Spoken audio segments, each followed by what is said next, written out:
برضو احنا بقى في رمضان هيبقى عندنا المكسرات وعندنا الحاجات الجميلة دي، تحشي بقى بيها، بتحطي على الوش كده ايه، واحدة بندق، واحدة سوداني، برضو بتطلع معاكي ما شاء الله جميلة.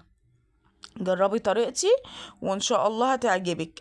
اهم حاجة ما تزوديش البيكنج باودر وتزودي الفانيليا، يعني انا حاطه كيسين ولسه هحط كيس تاني على بتاع ده، على اللي هو الصفار البيضايه، عشان احنا لسه عندنا صفار. بصوا ده صفار البيضه اللي انا قلت لكم احنا خدنا بيضتين، خدنا الصفار ده هنحط عليه كيس فانيليا وهندهن بيه الوش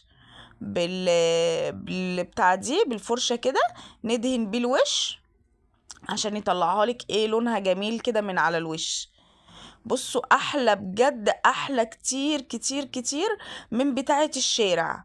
انا ولادي بيحبوها قوي من الشارع، بس هي الصراحة احلى بكتير.